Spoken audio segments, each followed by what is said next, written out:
encontramos con don Rafael María Molina, historiador, que va a hablar en esta ocasión de un tema muy importante, el origen de la educación laica en España, que tantos males nos ha traído desde hace siglos hasta nuestros días. Y como decía el padre Gómez Mir hace poco, el origen de todo hay que verlo en la modernidad, en la Revolución Francesa, ¿no? Acabar con ese sistema teocéntrico donde Dios era el centro y querer poner al hombre como la medida de todas las cosas.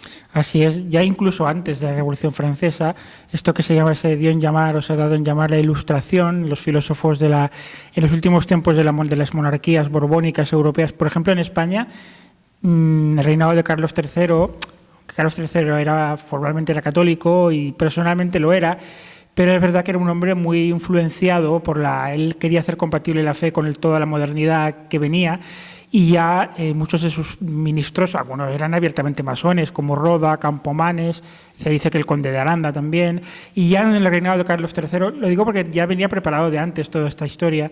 Se hizo grandes esfuerzos en España y también en Francia, pero bueno, en el caso de España, por arrebatar a la Iglesia la enseñanza de los niños.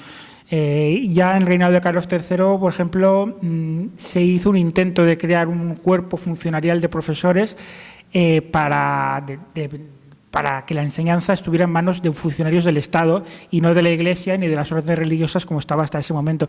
También se hicieron grandes esfuerzos para eliminar la escolástica y la religión proveniente de muchas carreras, incluso técnicas, que siempre, donde la escolástica siempre estaba presente en la Universidad Española hasta ese momento. Por lo tanto, ya venía la idea de descristianizar la enseñanza, ya venía de lejos.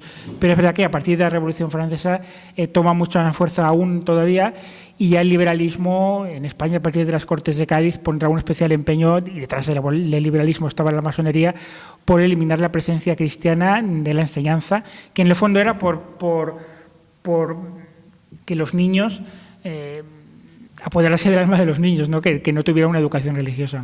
En España, ¿cuál sería el punto de inflexión donde vino esta educación laica? Bueno, hay una serie de momentos y de puntos de inflexión, por así decirlo, ¿no? Pero ya en la década de 1830, el liberalismo agresivo, cada vez más agresivo, con la Constitución de 1837, ya adoptó claras leyes se eliminó al máximo, por ejemplo, lo que era la escuela local, en los pueblos, en los pequeños municipios, la enseñanza religiosa, para hacer que esta fuera competencia probablemente del Estado, y se extirpó a la presencia de las órdenes religiosas de la educación primaria en las zonas rurales. Eso fue muy importante, fue el inicio también de todo lo que vino después. Por ejemplo, ya más tarde, en esto que se dio a llamar la Revolución Gloriosa a partir de 1868 en España, que realmente fue profundamente masónica, se tomaron muchas medidas para hacer la enseñanza laica y para que las órdenes religiosas, a partir de ese momento, quien quisiera tener enseñanza religiosa tuviera que pagar grandes cantidades de dinero, y de esta forma limitar al máximo el impacto de la Iglesia en la enseñanza de los niños.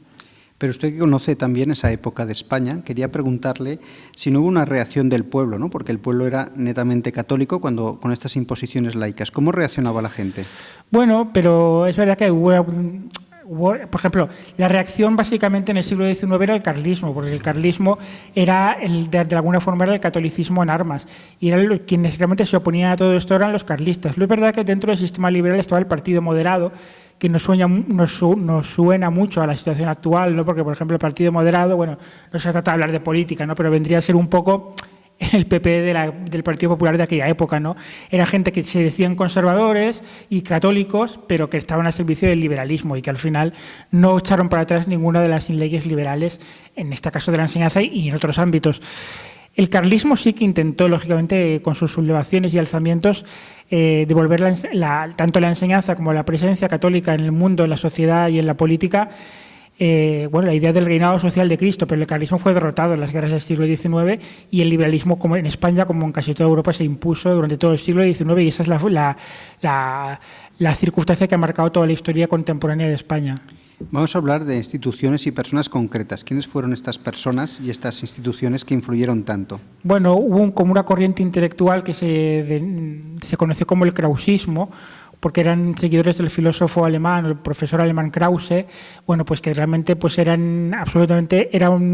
propugnaba una filosofía materialista y propugnaba pues una visión laica de la vida en general, de la política, aparte de la religión, de la vida pública y singularmente de la enseñanza. Esto en España se puso especialmente de manifiesto durante lo que se conoce como el sexenio progresista, se podría llamar sexenio masónico, bueno, en realidad lo fue todo el siglo, y también durante la Primera República, ¿no? Entre 1868 y 1874, la Primera República va del 73 al 74, que llega a ser la fase más aguda, digamos, de esta política absolutamente laica, ¿no? Con personajes como Pi y Margall, con personajes como Nicolás Salmerón, que eran netamente krausistas.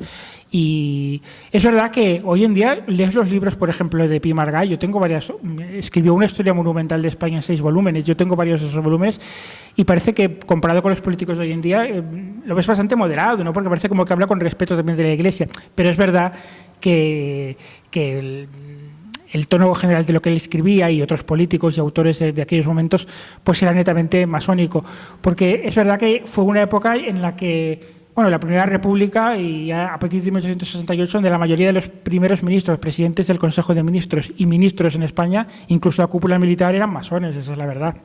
La escuela moderna no tuvo tanta importancia como la institución libre de enseñanza. Háblenos de este ente y qué influencia tuvo y cómo llegó casi hasta la época de la Guerra Civil, prácticamente, la Cruzada Nacional. Sí, la institución libre de enseñanza pues, es una institución, como su nombre indica, impulsada por determinados políticos, muy especialmente por Fernando de los Ríos, que luego fue diputado socialista, y era pues ya surge a finales del siglo XIX, y era la idea de crear abiertamente y públicamente una especie de organización privada, porque en aquel momento todavía no tenían todos los resortes del Estado a su disposición, los tuvieron ya en la Segunda República, que asegurara una educación netamente laica y no católica, ¿no? Ahí estuvieron figuras también como Miguel Moraita, que fueron altos personajes de la masonería, también escribió una historia de España. Es curioso cómo estos personajes ya trataron de reescribir la historia de España, escribieron varios de ellos, varios volúmenes de historia de España para, de alguna forma, ya ir sembrando en las conciencias que no, que en el fondo la historia de España no era tan católica como decían, ¿no? Y que el liberalismo encarnaba la esencia de España, sobre todo a partir del siglo XIX. Y la institución libre de enseñanza jugó un papel muy importante porque, evidentemente, basó también, según las doctrinas del krausismo, esta idea de que la ciencia y la racionalidad eran lo contrario de la fe y, por lo tanto, se tenía que impulsar una educación que no tuviera nada que ver con la fe, porque la Iglesia era oscurantismo. En el fondo son los viejos tópicos masónicos. ¿Cómo estas ideas laicistas han ido prevaleciendo hasta nuestros tiempos? Concretamente hoy en día, pensemos años atrás, la LOCSE del PSOE, la LONCE, todas estas leyes educativas, ¿en qué medida son herederas de estas leyes? No se trata de entrar en política ya directamente, pero decir que el PSOE actualmente es un partido, bueno, también lo es el PP, pero especialmente el PSOE netamente masónico y que en el fondo su principal objetivo, no declarado evidentemente, es llevar al infierno la mayoría de las almas de los españoles, pues no sería muy erróneo afirmarlo así. Son partidos y son instituciones que hoy en día se han identificado absolutamente con la masonería. Vemos cómo se ha desterrado en los últimos tiempos hasta los funerales de Estado católicos y ahora se hacen ceremonias que son abiertamente masónicas. Ya hay quien ha dicho que si antiguamente el liberalismo pretendía separar la Iglesia y del Estado, hoy en día lo que habría que separar es la masonería del Estado, porque la masonería está por todas partes, están sus principios, sus ideas están, y quien no está es la Iglesia, y la Iglesia que tenemos por desgracia también, no se trata tampoco de criticar, pero en cuanto a valentía de su cúpula deja mucho que desear con lo que era la Iglesia de otras épocas. Por lo tanto, es verdad que estamos en una situación, luego también la modernidad, el desarrollo económico ha producido una secularización impresionante, también los movimientos intelectuales y pastorales dentro de la propia Iglesia a partir del Concilio Vaticano II, y se ha producido una especie de tormenta perfecta, como dicen algunos, que ha llevado a cabo pues un aparente eclipse de la fe en amplios sectores de la sociedad. Hay quien ha dicho que, por ejemplo, si comparamos los años 50 del siglo XX todavía, bueno, es que claro, realmente el régimen del general Franco, hoy dicen la dictadura, fue como un intento desesperado de restaurar una España católica y volver atrás en la historia de España de antes del siglo XIX, digamos, del liberalismo, ¿no? Pero aunque duró, bueno, sí, en términos absolutos fue largo, pero es verdad que en términos relativos fue un paréntesis, ¿no? Y hoy hemos vuelto al liberalismo radical que había antes de la Guerra Civil y cada vez es más radical. Alguien ha dicho que en los años 50, todavía en pleno franquismo, la religión estaba en todos los ámbitos públicos, mientras que todas las cosas, los fenómenos asociados a las aberraciones sexuales pertenecían a la esfera más privada. Y hoy, en cambio, el mundo se ha girado de tal forma, y concretamente en España, que se podría decir todo lo contrario. Las aberraciones sexuales están por todas partes y nos dicen que la religión ha de pertenecer a la esfera más privada de nuestra vida y de nuestra casi prácticamente no puede salir de nuestra vivienda propia. Entonces, claro, afortunadamente hay gente que se resiste y hay semillas de esperanza, pero la situación es negra actualmente, no nos engañemos. La masonería, para poder llevar a cabo sus planes de imponer esta educación laica, tuvo que atacar a las órdenes religiosas, empezando por la Compañía de Jesús y luego, sobre todo, acabando con los religiosos en las escuelas. Pensamos los hermanos de la Salle, de las escuelas cristianas, los escolapios, todos que iban con sotana enseñando a los niños, pero la masonería poco a poco fue desterrando esto para que no enseñasen en estos colegios religiosos de sotana, sino laicos. Es muy interesante que, por ejemplo, contrariamente a lo que nos dicen, donde la represión antirreligiosa de la República durante la Guerra Civil, la Cruzada Nacional, no se cebó precisamente en sacerdotes considerados que pertenecían a un ámbito elitista. Al contrario, fueron en primer lugar hacia los sacerdotes más implicados en labores de obra social y también hacia las órdenes religiosas y hacia los sacerdotes más implicados en la enseñanza. Sabían muy bien lo que hacían y a por qué sacerdotes iban en primer lugar. Y bueno, pues es evidente que las fuerzas de lo oculto también, pues en el fondo, pues actúan en el mundo y el mal existe y en el fondo estamos todos en la misma situación, que de una forma o de otra es erradicar la presencia de la Iglesia, de la doctrina de siempre de la Iglesia, de la vida pública, y hoy en un 90% eso lo han conseguido. ¿Cómo esta educación laica luego tiene los frutos en la sociedad? Porque un niño que se le forma ateamente, luego pues el día de mañana puede ser un gran impío, alguien que quite el Belén, alguien que actúe contra Dios.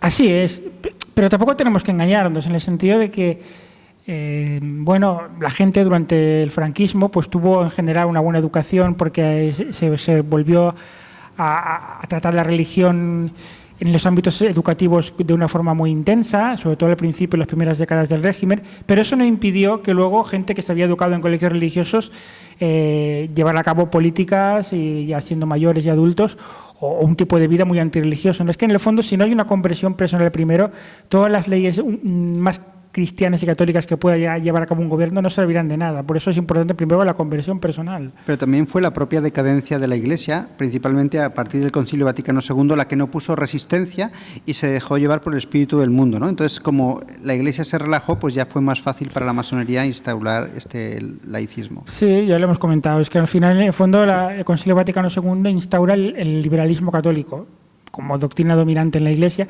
que era una doctrina que estaba condenada desde un siglo antes por los papas por San Pío X, por Pío IX también, León XIII también, con algún matiz León XIII. El liberalismo estaba condenado y como estaba condenado la democracia cristiana. Pero bueno, todas estas teorías modernistas que en el fondo encarnaban una visión liberal del catolicismo, pues triunfaron a partir del Concilio Vaticano II. Y aunque es verdad que ha habido momentos y santos padres que han intentado hacer compatible la tradición con la modernidad, el resultado hasta ahora no ha podido ser más penoso. Y esa es la verdad. La Iglesia sobrevive porque ahí están las promesas del Señor, que las puertas del infierno no prevalecerán contra ella, pero está en una situación muy difícil. Todo eso influye, evidentemente. Si el Concilio Vaticano II se hubiera desarrollado de otra forma, es muy probable que toda la política, toda la sociedad de nuestros días hubiera sido diferente en muchos aspectos. Eso también es cierto. También hay resistencia a la educación laica, ¿no? Hay padres que buscan colegios católicos o padres que ya directamente, al no encontrarlos de confianza, prefieren educar a sus hijos en casa. ¿Cómo ve esta postura? Sí, lo que pasa es que en España y en Europa la educación en casa es un tema que está prácticamente prohibido, tiene más tradición en Estados Unidos, pero en general Hoy, por ejemplo, es muy penoso, pero así es, ¿no? Uno de los pilares de la izquierda política y social es la enseñanza pública. Es un reducto donde los profesores, que en su gran mayoría hoy en día son profesoras de la enseñanza pública, son comisarias políticas de la izquierda, de los partidos de izquierda. Entonces, la izquierda, iba a decir la Iglesia, la izquierda, en el fondo, izquierda e iglesia no deja de ser un paralelismo, ¿no? Porque la izquierda intenta ser una contraiglesia, ¿no? Siempre lo ha intentado y sigue siéndolo, ¿no? Siempre ha tenido muy claro la idea de dominar la enseñanza y hoy lo tiene a través de la enseñanza pública, ¿no? Porque, por ejemplo, vemos como la asignatura de religión está totalmente marginada, mientras que se instaura por todas partes, especialmente en la enseñanza pública, lo que es, bueno, todo tipo de aberraciones. Eso es una evidencia. Además es curioso la graduación, ¿no? Pervierten a los niños desde la guardería, la educación media, luego en las universidades también, va todo correlativo, ¿no? Sí, no, en las universidades ya se llega ya después de un gran trabajo de lavado de cerebros de los niños, ¿no? Pero y es verdad que, y es lo triste, ¿no? Que hoy se empieza a edades más tempranas, se les enseña a realizar aberraciones sexuales, pero ya desde que son prácticamente bebés, y eso estamos viéndolo. Usted fue a colegio religioso, no sé si recuerda que se rezaba en clase, si había un mínimo de religión o ya en aquella época estaba muy decadente. Bueno, yo fui a un colegio concertado en los años 80, pero era otro tiempo todavía. Es verdad que íbamos a misa de vez en cuando, que hoy en día yo diría que sería prácticamente imposible incluso en ningún colegio concertado. Teníamos algunos sacerdotes que nos daban, bueno, la clase de religión se hacía con bastante dignidad y algún sacerdote daba alguna otra clase. También es verdad una cosa, que es la propia avance del laicismo de la sociedad hace que hoy en los colegios religiosos, que en teoría los llevan órdenes religiosas, prácticamente ya no quedan religiosos en los colegios religiosos, ¿no? O ya no hay sacerdotes prácticamente, ni monjas que enseñen prácticamente, porque la propia falta de vocaciones ha hecho que hoy en día, en los 80 aún había monjas y sacerdotes dedicados a la enseñanza, hoy prácticamente ya no quedan. A partir de ahí ya pues el problema pues no hace más que aumentar.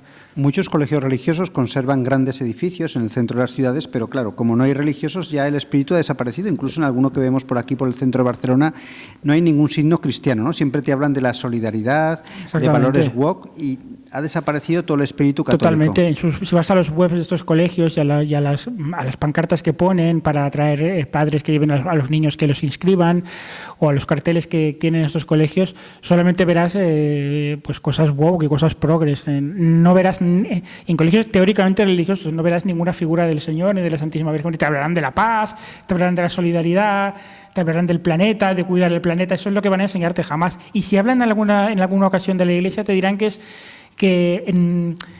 en contextos meramente culturales y nada más. Y ya para ir finalizando, usted que estudia tanto la historia de España, ¿no? Siempre ha visto que la revolución tiene como dos patas, por así decirlo, ¿no? La educación y ahora últimamente los medios de comunicación, ¿no? ¿Cómo es eficaz esto, ¿no? Y no se puede contrarrestar. No sé si se podría hacer algo.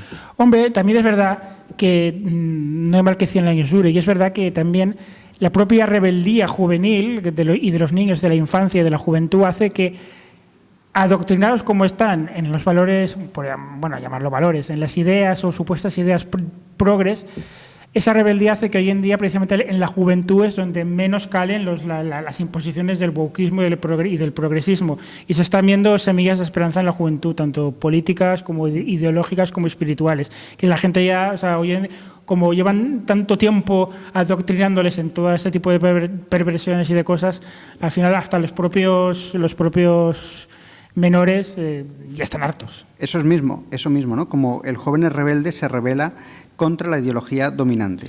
A mí me ha comentado alguna persona que he conocido y que he tratado bueno, con bastante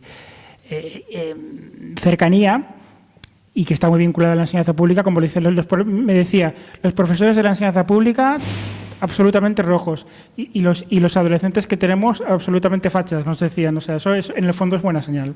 Bueno, pues le agradecemos mucho, don Rafael María Molina, estas pinceladas, ¿no? Es un tema muy profundo, como la masonería ha ido a través de los años pues inoculando sus ideas, ¿no? A través de la enseñanza, y llegan los frutos hasta nuestros días. Eso está ahí, mucha gente está descarriada, pero ahí está la lucha entre el bien y el mal, ¿no? Y pedimos a la Santísima Virgen que podamos encauzar el tema y llevar a nuestros hijos a colegios católicos y luchar por la enseñanza en la fe de siempre.